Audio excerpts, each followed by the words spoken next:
The broadcast is now starting. All attendees are in listen-only mode. Welcome everyone, and thank you for joining us today. My name is Kara, and I am with the LTAP Center here at ODOT, and I'll be your host for this webinar. Today's webinar is day one of the Veteran and Small-Owned Businesses webinar series, Navigating Ohio's Small Business Journey. And we're thrilled to have many knowledgeable presenters here to provide an overview of the key themes and topics that'll be covered in each part of the series, giving viewers a roadmap for understanding and succeeding in Ohio's business system. Before we begin, I'd like to cover a few housekeeping items to ensure a smooth webinar experience for everyone. If you have any questions during the presentation, please use the questions panel on your screen. You can type your questions there, and we'll address them at the end during a Q&A session. If you're experiencing any technical difficulties or have any other issues, please feel free to use the chat panel to communicate with our team, and we'll do our best to assist you. Please note that this webinar is being recorded, and the recording will be made available to all registered attendees after the session. All right, with that out of the way, let's get started. All right. Hello, everyone. This is Lynn Stevens. I am with the Ohio Department of Transportation. I am an administrator within our Division of Opportunity, Diversity, and Inclusion. I want to welcome everyone today. Thank you so much for taking your time out of your schedules to join us. And this is our one of our nicer events where we can target and say hello and welcome our veteran community throughout the state. So this is a 4-part series. Today is day one of day 4. We'll be talking about navigating the Ohio small business journey today. And it's a pleasure to be with you. And on behalf of ODOT, just thank you again. We do hope that you'll get valuable information. We do believe you'll get valuable information to help grow your business, to help build your capacity, to get information about maybe other ways that you can do business, either with the state of Ohio, with the Department of Transportation, with the federal government. So we do believe and hope that you will get some great information for your business. With that, I will go ahead and start. We'll start with our singing of the national anthem by Miss Chrissy Warner. Miss Chrissy Warner is with ODOT's District 11, which is in New Philadelphia, and that's in the Akron area. She's been with ODOT for about 25 years and thoroughly loves her job. She's a graduate of Kent State University. She's been married for about 20 years, and she enjoys traveling, entertaining, making yummy food. So with that, and if anyone can stand where you are, please do so for the singing of our national anthem. Take it away, Miss Chrissy. Thank you so much. You're welcome.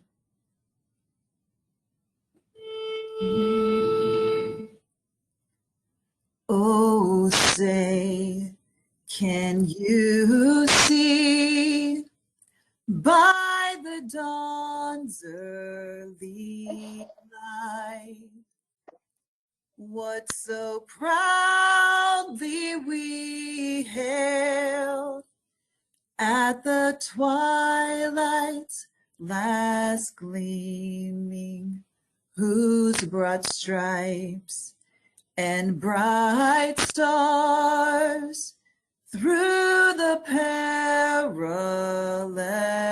fight o'er the ramparts we watched were so gallantly streaming, and the rockets' red glare, the bombs bursting in air, gave proof through the night that our flag was still there. Oh, say does that star-spangled banner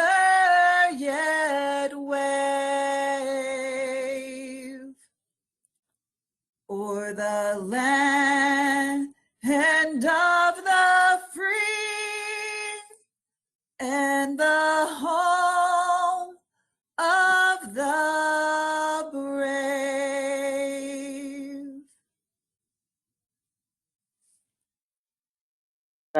Wonderful. Thank you so much, Christy. Thank you, thank you, thank you. With that, our ODI division, we have a mission of increasing the pool of diverse businesses that do work with contract, as well as increasing the pool of diverse applicants for our job openings and opportunities. So we like to highlight what a great place it is for ODOT to work at. And we want to share a special video that highlights this exact thing, why the Ohio Department of Transportation is truly a great place to work. We recently created the video working with our communications division and to show how we value and support our veterans. So let's take a look. Thank you.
Okay, great. All right, thank you for that very much. Next, we will hear from our esteemed Secretary of State, Frank LaRose. Secretary LaRose serves as Ohio's 51st Secretary of State, overseeing a statewide constitutional office responsible for administering elections and incorporating new businesses. He brings to the office a record of hard-earned leadership skills and public service.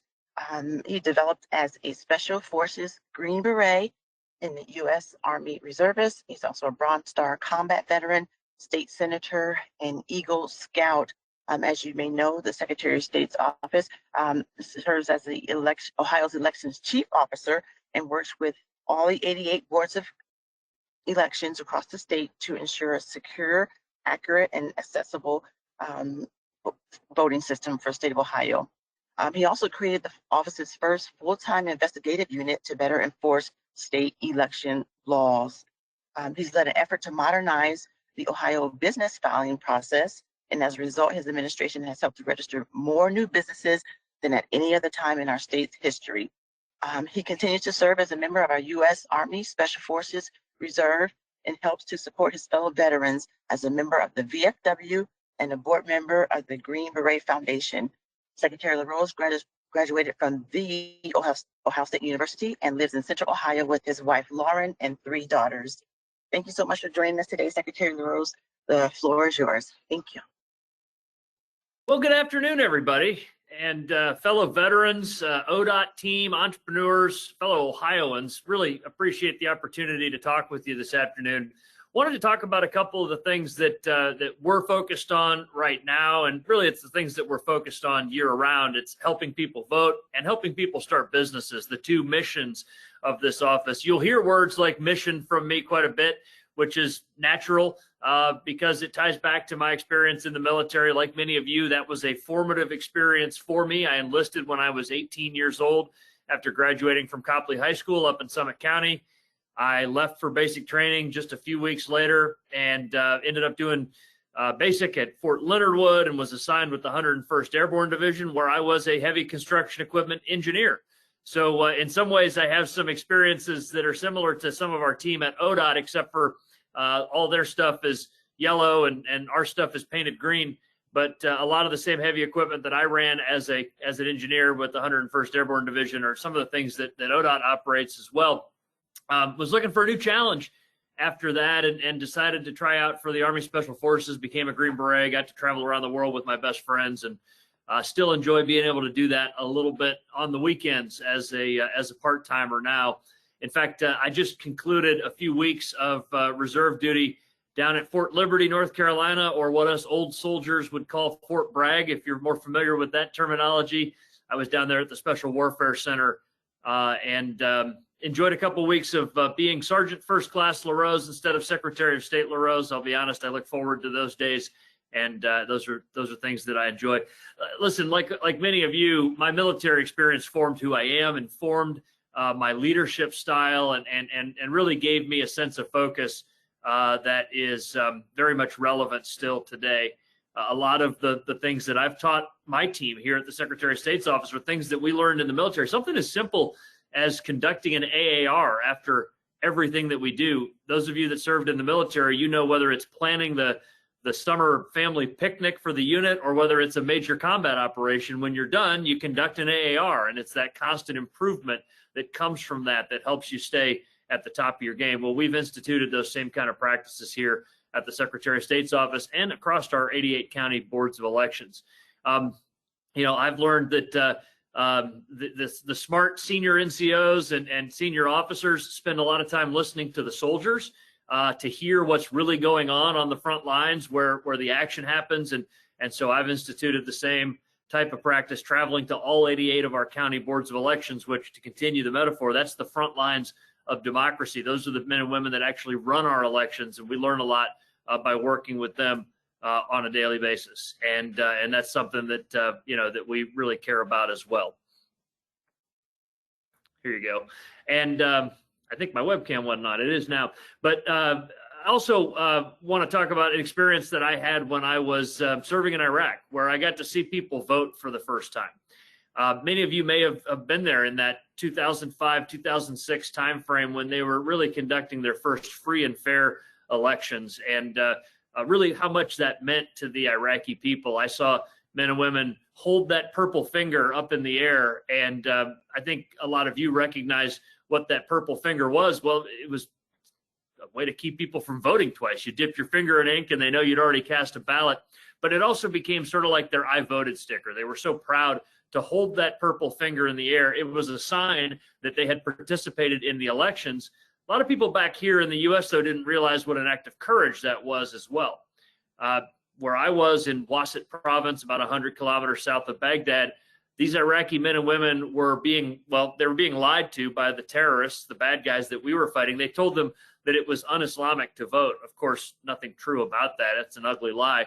But they also told them that if they had purple ink on their fingers, they would cut their fingers off. They said that they would actually harm people, hurt people for doing that. And in that election, we saw over 75% voter turnout. I think those Iraqi men and women knew something that maybe too many of us have forgotten, and that is how powerful this act of voting is, how much efficacy there is at the ballot box, how really when free men and women express their right to vote, they can truly make a difference. And it's something that I take with me to this day. Let me talk about the two missions of our office. I'm going to start with entrepreneurship. We know that that entrepreneurship is a transformative and empowering experience for individuals. Let me be clear, there is honor in any kind of work you do, hourly, salary, gig work, whatever you do to support yourself and your family is an honorable thing. But special among those is entrepreneurship. Those men and women that risk their own capital, put their hard work into actually growing a business, have an opportunity to not only do something amazing for their community, maybe to build a business that can put other people to work and deliver goods and services in our free market economy, but also to create generational wealth, to build something that they may be able to pass on to their children and grandchildren someday. And in that sense, to really lift a family. That is the American dream, and that's the American story that many of our families have had. My family immigrated from Italy over 100 years ago and built a family business that today has employed hundreds and hundreds of people, and it's a remarkable thing. And so for those of you that are beginning that entrepreneurship journey or have in the last few years begun that entrepreneurship journey, we're here to support you. First of all, the front door for new businesses is the Ohio Secretary of State's office. When you want to start a new business, you get your articles of incorporation to form an LLC or an S Corp or even a nonprofit corporation. That all starts at the Secretary of State's office. But for us, the relationship doesn't end there. Of course, we do that very quickly. Compared to other states around us, we have only about a 24-hour wait time in order to start a business, and we charge the lowest fee of any state in the Midwest at $99. But we also want to make sure that we're there to support entrepreneurs with connecting them with the services that exist. The fact is, if you're a veteran, female, minority, disabled entrepreneur, there are a whole menu of services available to you, and you shouldn't have to hunt around for those. We should make those available to you right off the rip. And that's exactly what we do at the Secretary of State's office. We ask you those questions at the beginning. And if you are a military veteran, we make sure that you're connected with services that are relevant to you. If you're a minority business owner, a female business owner, a disabled business owner, all of those things are there for you. And we want to make sure that you take advantage of them right off the beginning. We also work to help entrepreneurs protect themselves against identity theft and cybercrime. We've done a series of workshops around the state on each of those, and we have services available at ohiosos.gov. We also really just naturally, because of who I am, have a focus on military veterans. And I'm not telling you anything you don't know, but the same things that made us soldiers, sailors, airmen, Marines, make us great entrepreneurs. It's that grit and determination to accomplish the mission, even when the odds are stacked against us. It's that creativity to find a way to get it done, no matter what we're up against. It's the work ethic that is just second nature to all of us. And those are the things that made us great as people that wore the uniform, and also make us great as entrepreneurs. We call them veterapreneurs.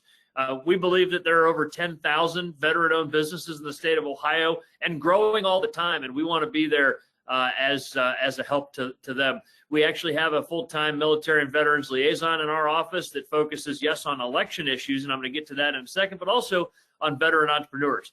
I want to introduce you to Mason. He's a Army member himself. I think he's an E5, getting ready to make E6 here very soon in his Army career with the Ohio National Guard. But his full-time job here at the Secretary of State's office is that military and veteran liaison role. His email address is kmason at ohiosos.gov, and you're always welcome to reach out to him or me. You can find me just Frank at ohiosos.gov, Frank at ohiosos.gov.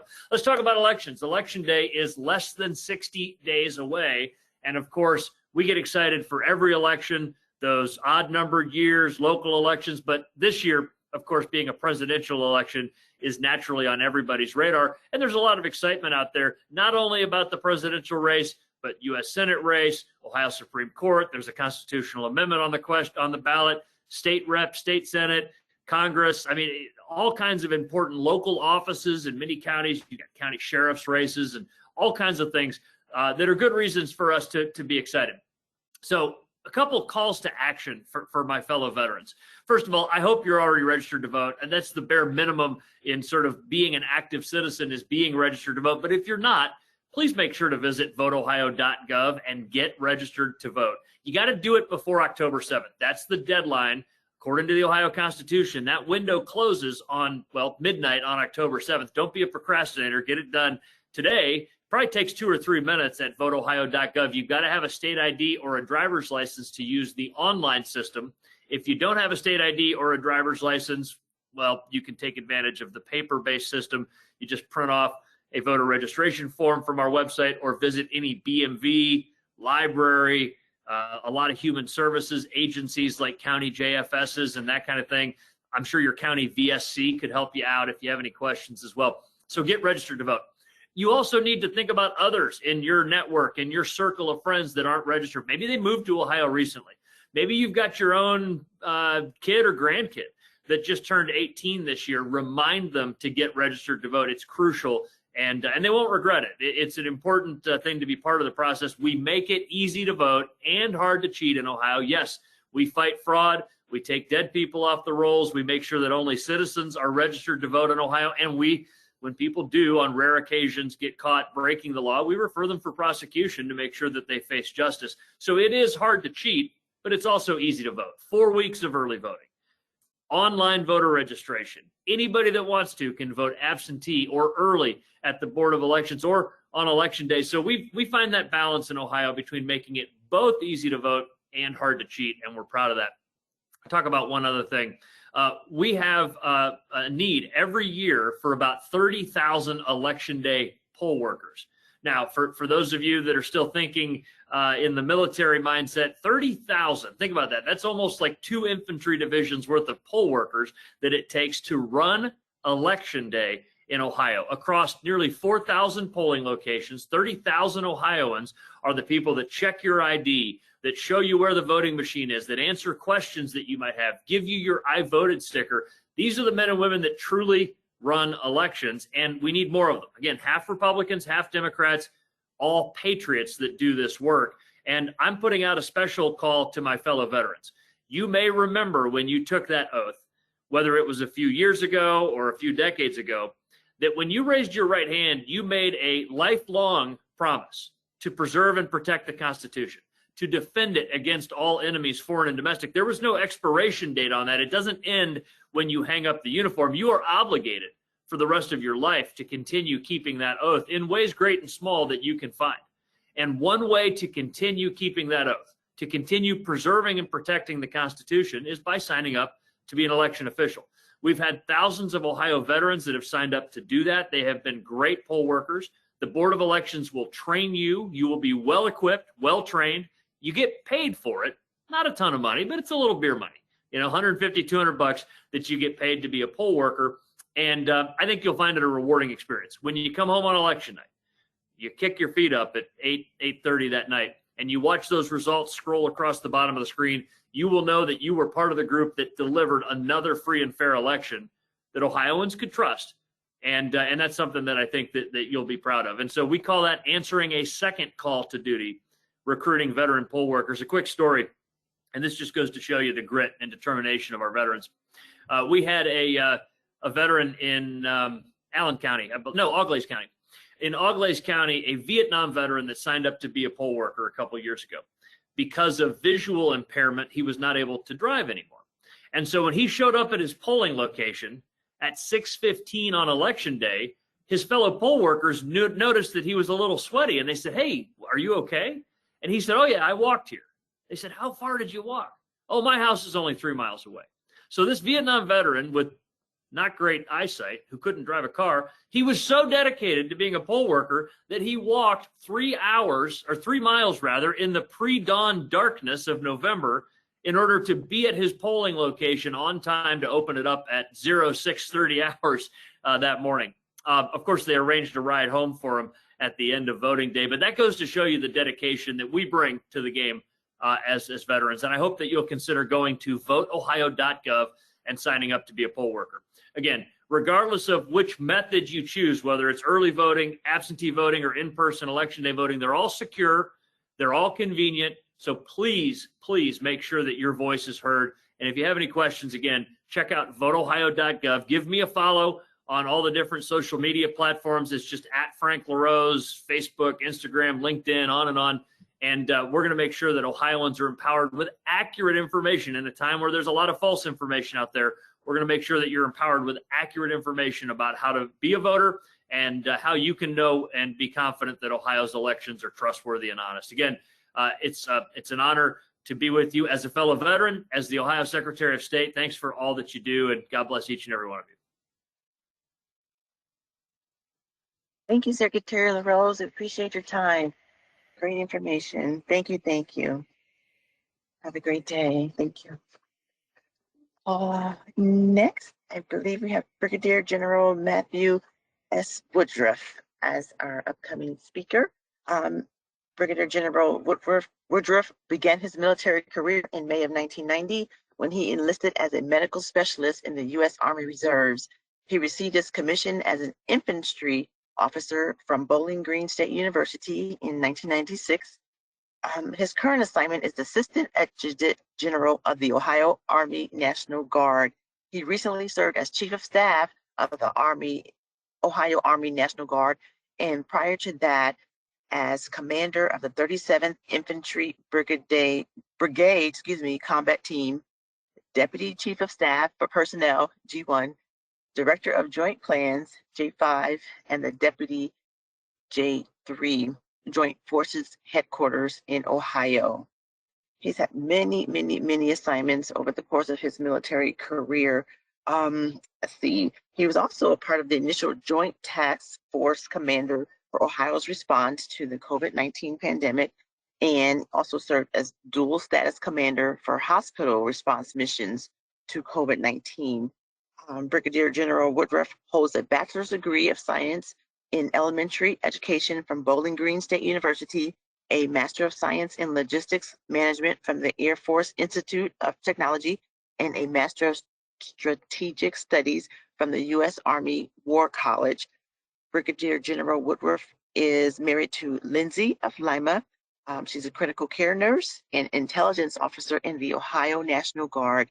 She and General Woodruff have 3 young adult children: Elijah, 26, Grace, 24, and Zane, 22.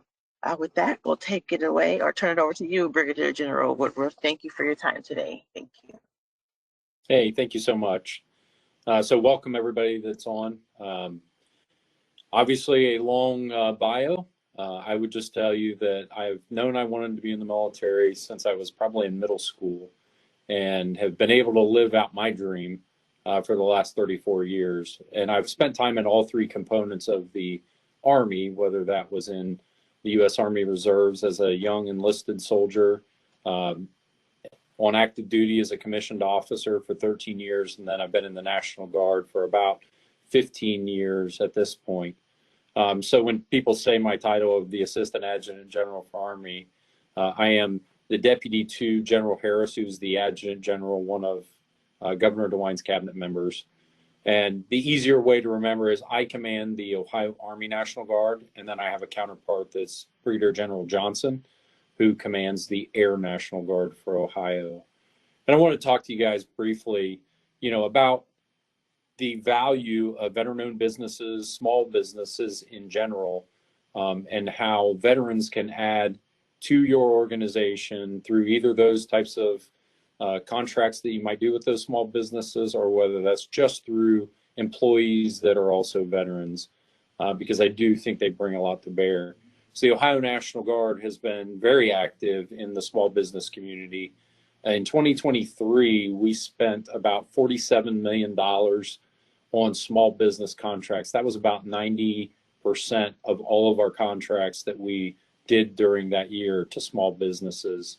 And those categories, can be anywhere from disadvantaged businesses to women-owned businesses, disabled veteran businesses, or underserved community businesses. So we've been very successful. We've done that for 8 consecutive years, where we've exceeded the Department of Defense's small business goals. And we're one of only 4 states that have been able to do that consistently. So we're pretty proud of that. But as you look at why veterans as employees or with those small businesses. And Secretary LaRose spoke very eloquently on a lot of the things that veterans bring to the table. You know, whether that's the leadership training that they receive in some of their primary military educations, or whether that's the experiences where they get opportunities to take that school training and utilize it in everyday life, whether that's their service on drill weekends or outside of the organization. So leadership is one thing that the military veteran brings to the table. And then I'd also say they're typically great problem solvers. We spend a lot of time going through what's called the military decision-making process, where we're confronted with challenges that we have to come up with solutions to be effective in our jobs. And so every individual that gets to go through some of that problem-solving training has extra experience that they can help facilitate success in any organization. They tend to be more resilient and adaptable. So we spend a lot of time training on resiliency. We typically have a resilience theme of the month where we talk about different things like hunt the good stuff, where we try to change how we think about things and the way that we focus our attention and our minds, making sure that veterans are thinking about the good things, even in sometimes bad situations, because, you know, as many of us veterans have experienced combat, we understand that there's going to be challenges and days that aren't great, but we're looking for those great opportunities to build on successes. They're also very adaptable. When we were asked as an organization to support the state of Ohio during COVID-19, most of our soldiers are not trained in running food banks. They're not trained in going into hospitals and augmenting staff at different hospitals. But our soldiers and airmen were able to adapt very quickly to take on those tasks and perform them phenomenally. So I think you get a wide range of skills and an ability to take on things that maybe they're not as familiar with. And one of the things I tell a lot of my team is, you know, I want our team to fail well. Now, there are certain times, especially in a training environment, where failure is okay, because we tend to learn more when we fail.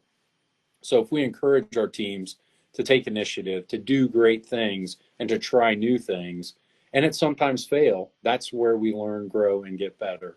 So I just, you know, encourage, as you're looking to those people, you know, if we have opportunities where it's not illegal, immoral, or unethical, and no one's life is in danger, allow people to fail, and don't make it the end of something when someone fails, but encourage them to learn from their failures. It's an opportunity to develop, to counsel, to teach, to mentor someone. And so I would just say allowing people to fail well allows them to grow and get better day in and day out. Most veterans tend to be very self-motivated. They take initiative. They don't sit and wait to be told what to do, because they're used to looking for things to do, to stay busy, and to accelerate whatever the goals of the organization are, because they want to be successful and they want to be a part of an organization that's successful. They're also great with teams. So they spend their days in the military working as a part of a team, and they know that what they do impacts the entire team. So whether that's at home and you're practicing things or training, or whether that's overseas, the bonds that you build, that camaraderie and esprit de corps that you build through teamwork, comes through when they go into the civilian world, and they want that same camaraderie and teamwork in their civilian employment as well.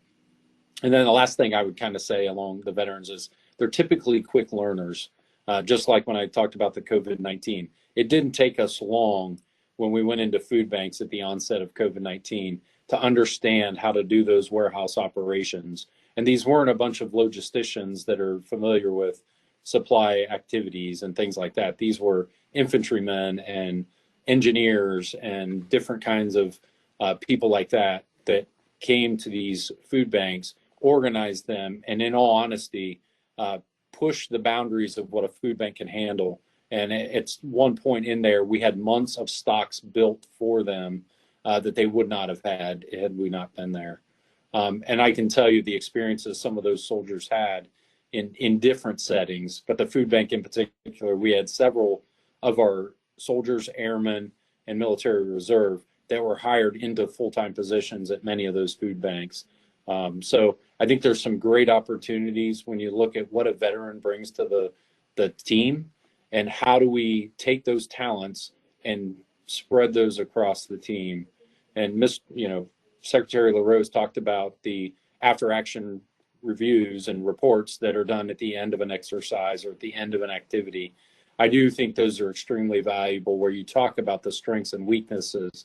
Did we do what we were supposed to do? How do we get better? It's all about a learning environment, and your veterans understand that. They understand how to help an organization get better. They're also very dependable. They learn discipline at a very early time in their career. They know when to get up, they know when to be on time to places, and they know how to perform day in and day out the tasks that they're required because of the discipline and the selflessness that they have to be a veteran. So I'm so thrilled that you gave me an opportunity to speak today. And on behalf of General Harris, I want to say thank you for that. And I wish you all the best, and God bless America. Thank you, Brigadier General Woodruff. Appreciate your time. Thank you, thank you. And next, we will have a few remarks from our Deputy Director of our ODOT ODI Division, Lauren Purdy. Lauren Purdy has been our Deputy Director since 2015 when the division started. She's been in this role since January 2016. Prior to that, she was with ODOT's Office of Contract Sales within the Division of Construction Management. And before coming to ODOT, Lauren was engaged in the private practice as a civil defense litigator for the Ohio law firm of Wiles, Boyle, Burkholder, and Bringartner. Ms. Purdy has a bachelor's degree of arts in zoology at Wesleyan University and a Juris Doctorate from Capital University Law School in Columbus, Ohio. Ms. Purdy loves the outdoors and enjoys riding and training her two horses, Josie and Harriet, and she lives in Johnstown with her husband and 6-year-old son, Jack. Take it away, Lauren. Thank you. Thank you, Lynn.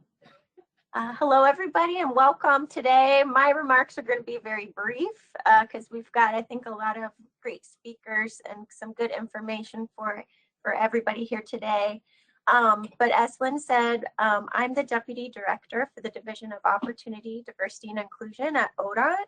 And one of the things that our division does, one of the missions of the division of what we call ODI for short, is to ensure a fair and level playing field for all Ohio businesses, including small, minority, women, and of course, veteran-owned businesses, to compete and participate in contract opportunities with ODOT. We understand that small business owners are the key drivers of Ohio's economy, and to that end, the division of ODI offers training, resources, certification, assistance, mentorship opportunities, all of these things to assist small businesses to thrive. And you're going to hear more of that later on today from Lorraine Stevens, who's going to share with you the resources that are available here with ODOT. You're also going to hear from some of our federal and state partners who are also committed to helping small veteran-owned businesses to compete and grow in Ohio's workplace. So we're really thrilled to have, of course, we had our two esteemed speakers just now, and then the rest of our presentation, a lot of great speakers and a lot of great information for everybody here today. So I want to thank you again, everyone that is in attendance today. Today's webinar. Hopefully you will join us for all 4 of our sessions that we have. But I want to also, more importantly, wish everyone here much success as you move forward in your small business journey. Thank you. Wonderful. Great. Thank you, Lauren. Next, we will hear from ODOT's Chief Engineer and Assistant Director of Engineering Policy, Mr. Dave Slater. Mr. Dave Slater has been with ODOT since 1997. He joined the department as an intern in District 5 in Central Ohio in the production department. He chose ODOT after serving in the U.S. Marine Corps. He says ODOT provided another opportunity for him to serve in the public sector and in a different way, in another capacity, and in another area that interested him. So at District 5, in addition to being an intern, he worked as a transportation technician, a transportation engineer, a district design engineer, and then he was acting production administrator for a couple years. In 2011, he came to the planning and engineering administrator position before moving to central office in Columbus in 2014 as the deputy director of the division of engineering. As assistant director here at ODOT, Dave's goals are to consistently engage his divisions with the districts to understand their challenges to meet the department's future needs. He's quoted as saying his focus will be on making sure we have the right people, right processes, training, and tools to meet the needs of our organization. The workforce and the industry are challenging, and we need to evaluate how we will respond. David resides in Somerset in Perry County. He and his wife are the parents of 5 adult children. So we'll turn it over to you, Dave Slacer. Thank you. Well, thank you, Lynn. Yeah, I just wanted to say thank you all for participating in this webinar. I think my comments, much like Lauren's, will be brief. I know we heard from Secretary LaRose and Assistant Adjutant General Woodruff. I do want to reiterate just a couple comments they made with respect to my personal experience. I'm being a veteran of the Marine Corps, combat engineer.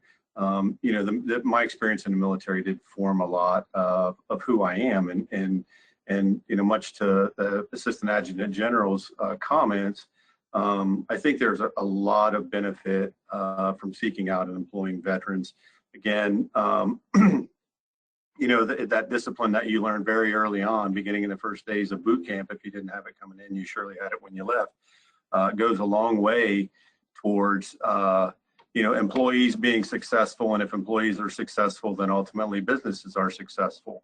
So, again, that's one benefit. I think probably the biggest benefit is that, veterans are accustomed to being a part of something greater than themselves. And I think that's what, as business owners, although I have not been ones I've talked to, that's really a quality that they seek out, is that this is not about me, it's not about you, it's about us, and how can we be successful and overcome the challenges that we face every day. So, at ODOT, our mission is to provide a system that is safe, accessible, well-maintained, and positioned for the future. And as Lauren pointed out, small businesses, they really make up the bulk of our economy and are certainly a key and vital role in making sure that ODOT is successful in carrying out its mission. And really, like I said, I want to keep these comments brief. I know there are some presenters here that are going to present some valuable information, and I don't want to rob them of any time. So again, with that, I just want to say thank you again for participating in this webinar, and looking forward really to hearing some feedback from you all as to how we might improve and how we might help you all be successful in the future. Thank you. Thank you, Dave. Appreciate your time. Thank you. Thank you. And next we will hear from Terry Bowden. Terry Bowden is the Deputy District Director of the U.S. Small Business Administration's Central and Southern Ohio District Office. They cover 60 of 88 Ohio counties. And in his position as District Director, he helps to manage the delivery of the agency's financial assistance, technical assistance, and government contracting activities to customers and stakeholders. Director Bowden has over 25 years of public service, starting way back in his city of Cleveland days, beloved city of Cleveland. He joined the SBA in 2020. Prior to that, he served as Supplier Diversity Manager for the City of Columbus in the Mayor's Office of Diversity and Inclusion. And there he was tasked to increase minority, women, and small business participation in city-funded projects. He's also a former ODOTer in our division of ODI. He was administrator of the Office of Outreach. Director Bowden was also named to the Association of Ohio Commodores, in October 2021. The association recognizes those who are dedicated to Ohio's advancement in all areas contributing to the economic development and growth of the state. As a native Clevelander, Terry holds a bachelor's in planning and minor in finance from Cleveland State University. Thank you so much for being here. Terry Bowden, the floor is yours. Thank you. Thank you, Lynn, for the kind introduction. And as a former ODOTer, you're always Sorry to a part of interrupt, the Terry, family. but your slide Yeah. is closed on your camera. Okay, let me Thanks. correct that. No problem. But as Lynn said, I currently serve as the Deputy District Director for the U.S. Small Business Administration Columbus District Office, which covers all of Central and Southern Ohio.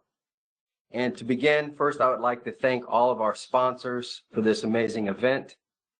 In particularly, a big shout out to ODOT and VetBiz Central, and also all of our community and stakeholders across the region. I say welcome to Navigating Ohio's Small Business Journey, and we are honored and it's a privilege to have you join us, and we're especially proud to support the exceptional veteran-owned businesses that contribute so much to our community and our economy. Your service and dedication have already made a tremendous impact to our entire region, and we're here to help you build on that success. So over the next 4 days, you will have the opportunity to gain valuable insights, connect with fellow entrepreneurs, and access resources tailored to help your business grow. Through these trainings, we collectively as partners aim to help build on those strengths and provide you tools and knowledge and connections to help your business thrive. And as veterans, know that you are a part of a special class of individuals, discipline, perspective, with leadership ability, and the ability to accomplish ambitious goals, and they're all unique to you as a veteran. Just as you have excelled when you defended our country, you have the capacity to prosper as a business owner. Successful business owners must take risks, they must be proactive, you must be self-disciplined and be able to solve problems and lead teams. And as veterans, you are trained to achieve in these situations. But no, these just aren't subjective. There's a lot of data that backs this up. And most recently, a survey of more than 3,000 entrepreneurs nationwide, they found that approximately 9% of all U.S. small businesses are veteran-owned, which generates over $1 trillion in annual receipts. That's $1 trillion in annual receipts. And in Ohio alone, veteran-owned businesses comprise about 6.8% of all small businesses. So currently, the state of Ohio has approximately 990,000 businesses. 6.8 of those businesses are veteran-owned. And also, over $534 million was awarded to service-disabled veteran-owned businesses, while also veteran-owned businesses were able to obtain over $52 million in 7A and 504 contracts. Clearly, as veteran entrepreneurs, you are critical to the future economic health of not only our state, but our great nation. And we are very glad you are here, and we urge that you use this time to explore the offerings that many partners have here today. So as I close, I'd love to share some amazing news. As many of you know, over the last couple years, we've been anticipating on the expansion of the Veteran Business Outreach Center network. And as you know, the SBA has made it a top priority to expand these centers. And as we work to ensure our military-connected entrepreneurs have better access to SBA's resources to pursue their entrepreneurial dreams and follow their service to our nation, we are proud to announce that Ohio finally has a VBOC. So if you have the claps in the chat, we definitely like you to share them. The VBOC will be hosted by the Economic Community Development Institute, that's ECDI, and ECDI is the nation's largest SBA microlender, hosted here in Columbus, Ohio, to service the entire state. VBOCs have supported over 53,000 clients in the fiscal year of 2023. And with this expansion, this will help grow that number year over year. This announcement also expands the VBOC program from 28 locations to 31, servicing all 50 states. What does a VBOC mean for our veteran-owned businesses? It means business planning, providing veterans with training and counseling and accounting, assistance in accessing capital, providing veterans with help understanding the capital available to them, government contracting guidance, providing training on veteran business certification and best practices, marketing and outreach, providing marketing services to promote veteran-owned businesses, and transitioning, which is a huge program, a part of the VBOC, and that is Boots to Business. This instruction will help active duty service members transition out of the military. We are excited and energized about the opportunities ahead. We also encourage you to join in on Thursday to meet with our business opportunity specialist, Ms. Shonda Harris, who leads our veteran business outreach and training programs here at the SBA Columbus District Office. Also, National Veteran Business Week this year is November 11th through the 16th. So we encourage you to go out and support a veteran-owned business. Again, thank you, ODOT and VetBiz Central, for hosting this terrific event. And a special thank you to our veterans for your service and bringing your entrepreneurial spirit to these webinars. We hope you take full advantage of this event, and I thank you, and we are honored. Back to you, Lynn. Thank you so much, Terry Bolton. And that's great news about the VBOC. Woohoo! For Ohio. Thank you, thank you. Oh, and thank you for your time today. Thank you. And next, we will hear from Mr. Dominic, or Dom, please forgive me, Ciano, who's a legislative officer with the Ohio Department of Veteran Services. With extensive experience in public policy and government relations, Dominic previously held roles as a member services coordinator for the NFIB and a Southeast regional liaison for the Auditor of State, Ohio. Dominic has also worked on political campaigns and served as an infantryman in the U.S. Army. With a background in both military service and legislative affairs, Dominic is dedicated to advocating for veterans and improving their support systems. He brings a unique perspective to his role, combining practical experience with a deep understanding of the challenges faced by veterans. Dominic is honored to contribute to discussions on helping our veterans find and receive the best benefits they deserve, aiming to drive meaningful change and foster greater support for our veteran community as a tenet he lives by. So thank you, Mr. Dominic. The floor is yours. Thank you. Great. Thank you so much for that introduction. And thank you, ODOT, for putting on this great forum and inviting me to give a quick legislative update. Yes, I joined DVS back in February. So I'm newer on the team, and you know, what I've learned just in that short amount of time is how veteran-centric, you know, the state of Ohio is, and the things that we do for our veterans and the things that they deserve. As mentioned, I am after high school, I did join the U.S. Army.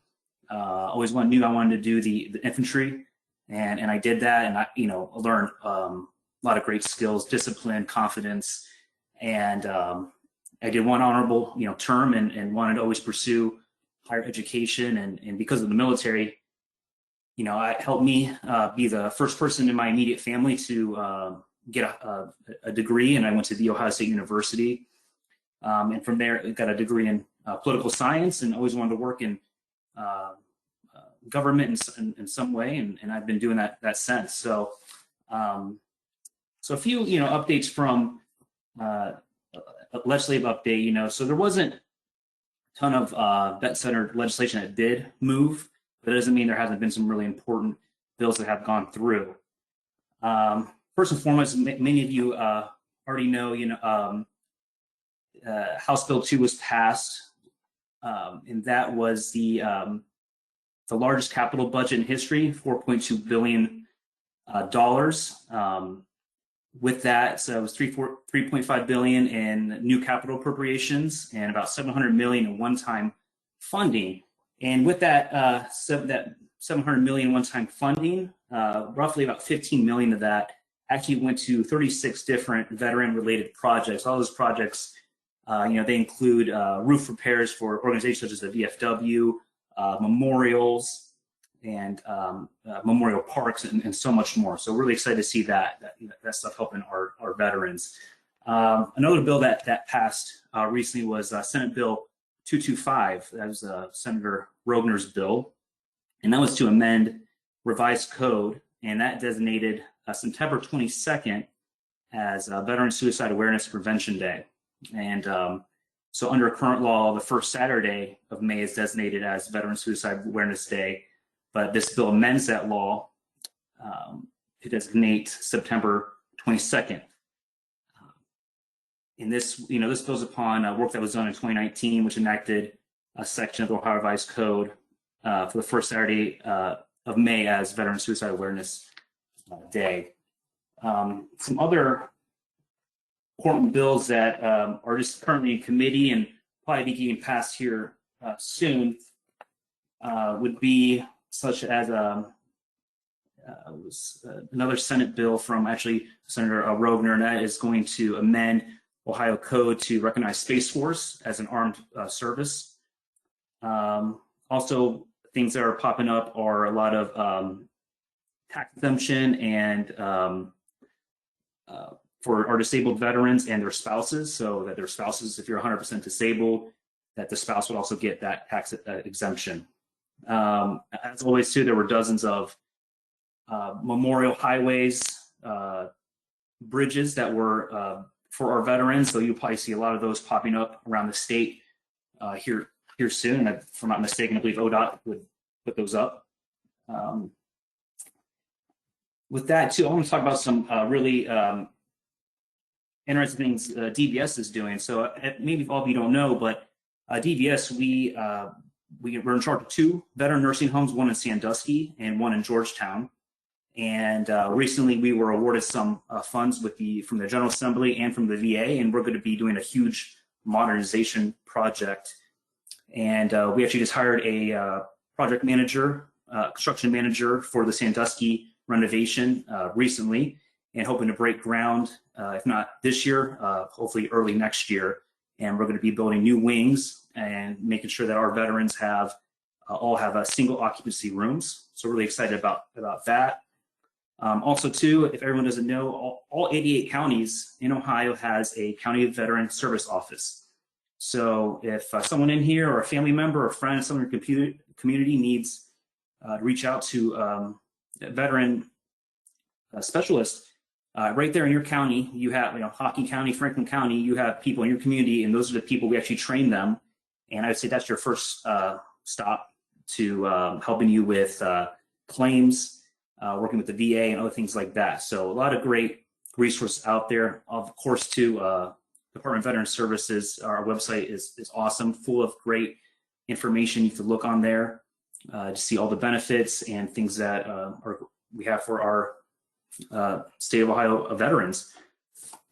But with that, y'all, I just want to say thank you again so much for having me. I'm very easy to get a hold of. This is dominic.chano@bvs.ohio.gov. Always open if anyone needs to reach out, any questions. But with that, again, ODOT, thank you so much for putting this on. Thank you, Lorraine, for reaching out to me, and I'm really happy to be part of this and proud to be a veteran. And thank you, everyone.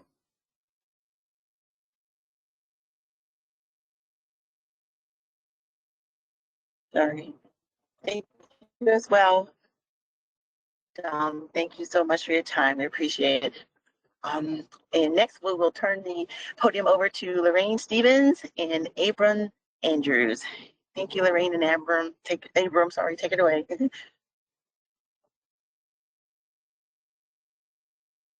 Lorraine, you're muted. Okay, can you hear me now? Can you guys hear me? Yes, we can. Thank you. Okay. Hello, everyone. Again, my name is Lorraine Stevens, and I'm the Outreach Manager for the Division of Opportunity, Diversity, and Inclusion for the Ohio Department of Transportation. Thank you again for joining us for this series.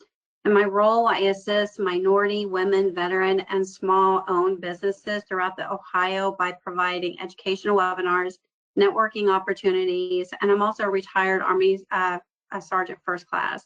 So I collaborate with various groups and state agencies to support our Ohio veterans. And we're very excited to have you join us today as we begin this 4-part series aimed at educating, inspiring, and supporting veterans and small business owners. So our goal throughout the series is to make you aware of the many opportunities and resources available to help you thrive in Ohio's business landscape. So each session will highlight valuable insights, success stories, and strategies to assist you in your journey. So we're especially thrilled to share that the portion of the ODOT's Great Place to Work recruitment video that you saw at the beginning, so that was the first time that was aired, and it's featuring one of our own, and we believe it will be beneficial and resonate with what we want to convey for future veteran employees. So, and then as you watch today and throughout the series, we encourage you to actively listen, engage, and participate. So take away something valuable from each session, whether it's a new idea, a resource, or inspiring story. The more you put into these sessions, the more you're going to get out of them. So I also want to thank our moderator, administrator of the Office of Outreach, guest speakers, esteemed keynote speakers, who opened the first of the 4 sessions. So after the final series, we'll be sending out a survey. So we strongly encourage you to take a moment to complete it. Your feedback is crucial, not just for us, but also for you and other veterans and small businesses. It can help us improve and make future events even more impactful. So if there's something we can add or better educate to assist you, please let me know. Abram, if you want to take a moment to introduce yourself, and then we'll go ahead and start a brief overview of both the Division of ODI and Abram's office as well. Thank you, Lorraine. My name is Abram Andrews. I am a Navy veteran of 12 years. I served during Operation Desert Storm and Desert Shield. I have been the director here at VetBiz Central for 4 years. A total of 10 years of that, 6 years have been as a counselor. And, you know, I have to say it's been a pleasure to work with you, Lorraine. As Terry mentioned, you guys finally have your Veteran Business Outreach Center, better known as a VBOC. And I have to honestly say it's duly noted and duly needed. Ohio entrepreneurs and your ecosystem there are second to none. The Veteran Business Outreach Center that is coming in to replace us, ECDI, they're going to do a fine job. We are going to assist them with the turnover, making sure that there's a nice, smooth transition. So that should be in place here shortly. A little bit more about myself. I'm an entrepreneur. I actually started my own business many years ago during my military career for several years. And I have to say that, you know, entrepreneurship and those veterans that seek entrepreneurs, you all are a special breed. As Brigadier General mentioned and the Secretary of State mentioned, that, you know, the entrepreneurship in Ohio is it's really phenomenal. And I think what you guys are doing with and for veterans is outstanding. I think that you know, when it comes to entrepreneurship, Ohio is right up at the top of the list. I do have to say that being from Michigan, that other state, we have always been very tough competitors. I enjoy my job immensely. I love and enjoy working with the veterans. And as they say, you know, when you have a career like this, it's almost like not working. I'll have a lot more time to go over our program and a little bit more about myself. So thank you for the opportunity. Thank you for the partnership and the collaboration. And we'll talk some more here shortly. All right, thank you, Abram. So I will just talk a little bit about the division of ODI. At ODOT, our mission is to secure and safe and seamless movement of people and goods from one place to another. So we dedicate ourselves daily to fulfilling this objective by prioritizing safety, maintaining our resources, optimizing system efficiency, and expanding capacity. So your careful driving and reduced speed in work zones contribute to the safer transportation environment for all. So about the division of ODI. So we have 3 offices that fall up underneath our division, and it is led, and you heard from her earlier, Lauren Purdy. And we've had the first office, the Office of Business and Economic Opportunity, which is headed by Deborah Green. This is responsible for overseeing the DBE and SBE certification program, DBE and EDGE goal setting, goal attainment, good faith efforts, DBE and OJT supportive services, and DBE program reporting. Then we also have the Office of Civil Rights Compliance, which is led by Katie LaPlace. This ensures that ODOT and its contractors comply with the civil rights requirements and non-discrimination laws, rules and regulations, and executive orders. So, and then we have the Office of Outreach, where I'm at, led by Lynn Stevens, which is responsible for creating opportunities for communication and networking through ODOT outreach programs. So just a little bit about each office. So the Business of Economic and Opportunity, again, they oversee the DBE and SBE certification programs, as well as the DBE and EDGE goals. So it's dedicated to fostering economic growth and supporting businesses across Ohio. And ODOT handles applications for DBE and SBE certification, while certifications for the MBE, EDGE, and VFBE programs are all managed by the Ohio Department of Development. So the Office of Compliance. So this ensures that the ODOT not only complies with all the civil rights regulations, but also encourages, promotes, and exceeds civil rights compliance expectations. So as of July of 2021, the Office of Civil Rights Compliance oversees the responsibility of former Office of Access and Equity, including our Title VI and Americans with Disability Act. So the Office of Civil Rights Compliance oversees the Title VI, which is part of the Civil Rights Act of 1964. And Title VI prohibits discrimination based off of race, color, and national origin in programs and activities that receive federal financial assistance. So in Section 504 of the Rehabilitation Act of 1973, it's a federal law designed to protect the rights of individuals with disabilities in programs and activities that receive, again, federal assistance. So, and then the Office of Outreach, again, where I'm at. So ODOT's Office of Outreach creates opportunities for communication and networking, such as Civil Rights Transportation Symposium, if you've ever attended that. So ODOT's outreach efforts can include education, such as workshops, events, and webinars, just like this one you're here today. We provide communication by promoting projects with DBE and EDGE goals and ODOT SB set-asides. And we partner with federal, local, and state agencies and business development organizations, as with this series again. So here is the Office of Outreach Contacts. These are our outreach managers. So the state of Ohio ODOT offices are divided into 12 districts. So please refer to the map. So your regional outreach manager is your central contact for all things doing business with ODOT. So the Office of Outreach provides direct contact for DBE firms to get their questions answered and their concerns heard.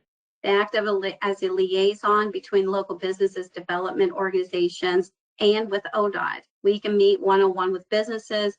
We assist firms with learning how to utilize their DBE certification. We answer certification-related questions, and we host educational workshops, plan matchmaking events to help DBEs and primes connect. And we also have an ODI monthly update newsletter that goes out every month as well. And we do have a new outreach manager. So we have Michelle Newberman, who is Northwest Regional Outreach Manager. We have Jennifer Christ, which is the Northeast Regional Manager. And Lynn Stevens, right now, she's been pulling kind of double duty, but we do have a new person. Her name is Tony Perry-Gillespie. So she just started yesterday, so we've not been able to update the map. And again, I'm with districts 5, 6, and 10. So I'm now going to go ahead and turn this over to Vivek. Now, I know that Abram did a quick introduction of himself, but I just want to do a full introduction of Abram. He has been a great partner with this event, and it's always important that we have that partnership with each other, with other state agents, so we can give out the best information that we can. So again, I'd like to introduce Abram Andrews, who is partnering with us with this 4-part series event. So Abram is a Navy veteran who served from 86 to 98, participating in Operation Desert Shield and Desert Storms, Enduring Freedom and Eager Mace. During shore duty from 91 to 93, he established Excalibur Detailing Specialist with 2 locations. And after his service of the U.S. Navy, Abram had an 11-year career in retail banking and financial consulting in San Diego. He then served as Ashford University Military Admission Counselor for 3 years, and then later worked as a business loan officer, assistant to technical assistance at Metro Community Development for 2 years as well. So from 15 to 2020, he worked as a business counselor at Vet Central and has been its director since 2020. So Abram holds a bachelor's degree in business administrator from National University and a master's degree in business administration from Ashford University. And Abram, I am going to go ahead and I am going to turn the PowerPoint over to you. All right. Thank you, Lorraine.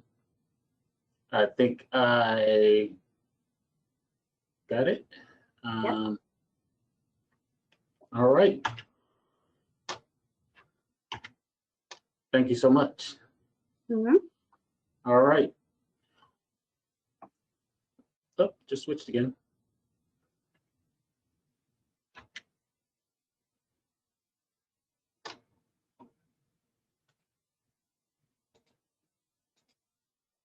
Okay.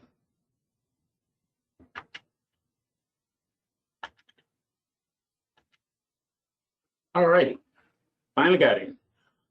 Hello again, everyone, and thank you all for joining us today. I can't say enough for the support that we have received from ODOT and Lorraine and their staff. As you heard, Terry Bowden, the Deputy District Director for the Small Business Administration mentioned, and that was that Ohio was receiving their own Veteran Business Outreach Center. That is great news. And as it has been long awaited, the Small Business Administration's Administrator, Guzman, goals were to try to put a Veteran Business Outreach Center in every state as possible. And the writing was kind of on the wall for Ohio. Currently, right now, VetBiz Central operates within its region of Michigan, Ohio, and Indiana. And I can tell you all that the entrepreneurship ecosystem in Ohio is vibrant, very vibrant. So congratulations to all of you, the SBA, its resource partners, resource partner networks, and stakeholders. Congratulations on receiving your Veteran Business Outreach Center. So now a little bit about VetBiz Central. Our mission is to assist veterans, active duty Guard members, and their spouses in the formation and expansion of veteran-owned businesses. You know, our main mission here is empowering veterans to realize their entrepreneurship dreams one at a time. And I can honestly say we do just that. Our main focus here is making sure that when veterans call to obtain information and resources about starting a business, that there's someone here to pick up the phone. And that means a lot to us. Vet Biz Central is funded by the Small Business Administration and the Office of Veteran Business Development. We are one of 28, now 31 veteran business outreach centers nationwide. Vet Biz Central is a nonprofit organization that was established back in 2006, and we are headquartered in Flint, Michigan on the college campus of Mott Community College.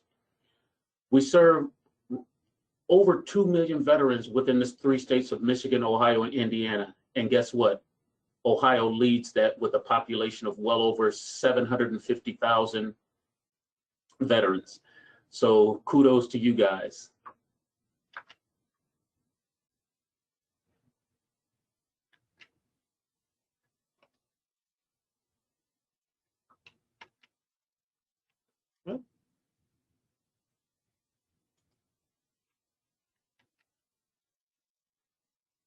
All right, our resource partners include, of course, the Small Business Administration, Apex Accelerators, Women's Business Centers, SCORE, the U.S. Department of Veteran Affairs, the Small Business Development Centers, America's SBDCs, the U.S. Department of Agriculture, and of course, the state of Ohio, Michigan, and Indiana, and their Veteran Affairs offices. A little bit about the services that Vet Biz Central offers to assist its veterans and spouses with training and assistance includes free one-on-one counseling to all military members and spouses, assistance with researching and the feasibility of their business ideas, utilizing a wonderful program called IBIS World Industry Reports to help our clients to obtain a good, thorough understanding of their industry on a national basis. We also utilize business plan development programs. The one that we use and the SBA has provided to us and our resource partners is Live Plan Professionally Formatted Business Plans. This is an exceptional plan that we utilize and that it's recognized through basically all industries, especially in the financial industry. For those that are seeking finance, it is imperative that they have a completed business plan that is thorough and detailed, and it explains the plans that the owner has in order to start, manage, and grow the business. We also help to review options to test your product, whether that be prototyping or creating your product or service from scratch. And also we help with preparing you for financing. As I tell all of our clients, there's nothing more important than you being able to articulate and explain to individuals, especially those when you're looking for financing, how much money you need, what are you going to do with the funds and financing, and how are you going to grow the business. Also, we help to provide options to launch your business. A lot of people, a lot of veterans, when they're starting their business, they think that launching a business is easy. It takes time and planning and marketing in order to launch your business successfully, and we help with that. Also, we help our veterans to obtain their either veteran-owned small business certification or service-disabled veteran-owned small business certification to pursue federal contract with the Department of Veteran Affairs. There's nothing more exciting once you've started your business to start working with the government and to start providing those services to various different agencies. Here at Vet Biz Central, we help you to obtain that certification that not only vets you and lets government agencies know that you are a veteran, that you are operating the business, and the business is providing the products and services that you state that they are, and that's very important. And of course, I can't say enough about the program, our flagship program, Boots to Business and Boots to Business Reboot, that is done at military installations and Army and Air National Guard posts. This flagship program helps our military members and spouses when separating from the military to understand and to analyze everything about starting a business. It's there that they get the first taste of what it's going to be like to start a business and to grow it.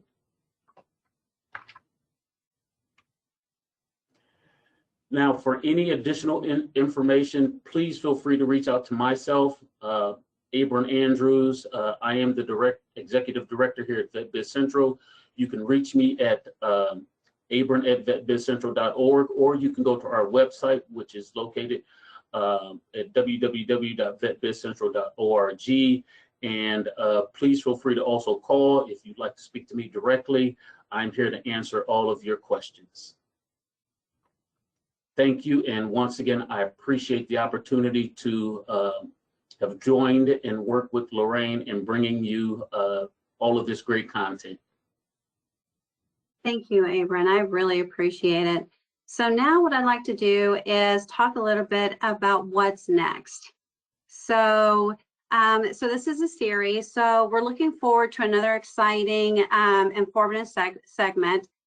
So we'd like for you to join us for part 2. So the link that you received for when you registered is the link that you're going to use for all of the series events.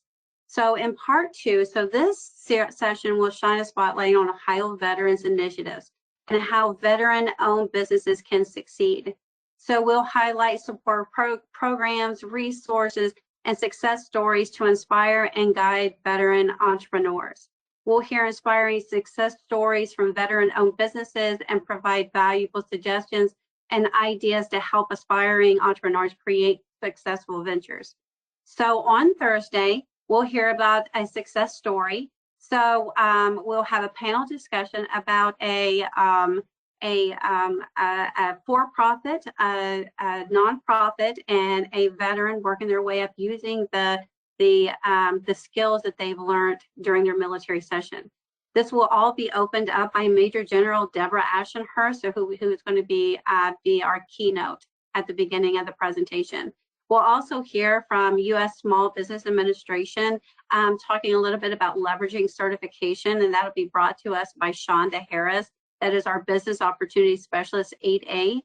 And then we'll hear some from opportunities about serving those who served, and that'll be brought to us from Joseph Scott from Ohio Apex Accelerator. And then the last part of this session for session 2, we'll hear from Dustin Brown, a database administration manager, who's going to give us a little bit of information on empowering small businesses using AI. I know AI is all in the news right now, and he's going to talk a little bit how you can use that AI service to build your business up. So after that, we have part 3, which is happening on Tuesday, September 17th. In this episode, we will dive into the critical aspects of certification, expectations, and seizing growth in Ohio business landscape. So this session will serve as a guide for businesses and prepare effectively to become updated on current changes and opportunities to leverage resources for growth and success. So during this session or this series, you will hear the following: State of Ohio Business Certification webinar brought to us by Stacy Cornett. She is the Deputy Chief of Office of Business Certification at the Office of Minority Business Development Division. And then she will be included with Kathy Armstrong, SAP, and she'll be through the Certification Outreach Specialist through the Columbus Urban League. We will also have DBE certification updates brought to us by Amy Paz, a DBE certification specialist at the Ohio Department of Transportation. And then after that, Ohio buys, request for quotes, ODOT finance, goods and services, and that'll be given by our own Michelle Kelly, which is the administrator and operating purchase lead for ODOT. And then she will be partnering with Dan De Niro, the purchasing and travel manager, ODOT Office of Accounting. After that, utilizing ODOT's consultant services process to win projects, opportunities. That'll be brought to us by Susan Steele, Administrator, ODOT Office of Consultant Services. And then public solicitations and contracts by James Jogadich, Department of Administration Services. And then unlocking opportunities through state certification, Danielle Thompson, Certification Outreach Specialist for the Ohio Department of Development of Minority Business Assistance Center. So great lineup for part 3 of next week. And then our final episode will focus on the importance of mentorship and fostering positive relations to help small businesses thrive in Ohio. We'll address concerns and challenges and explore strategies for building sustainable partnership for a mutual benefit. We'll hear about mentor protege program from two different perspectives as the project manager, Micah Flanagan, and also from Road to Finish LLC, Musa Muhammad, who will be talking a little bit about it in both perspectives and finding success using that program. Constructing your workforce partnerships, that'll be brought to us by Vincent Irving, apprenticeship coordinator, Ohio Labor's training and apprenticeship program. And then the next segment would be developing good relationships with primes in construction industry. So Andrew Opsnick, District 6 construction engineer through the Ohio Department of Transportation, will talk a little bit about that. And then our final will be building a team and a team of advisors. So that will be brought to us by Tom Pannett, a partner at Kegler, Brown, Hill, and Ritter. So you can always check out on our website and updates for our upcoming webinar series, what to expect, and the agendas.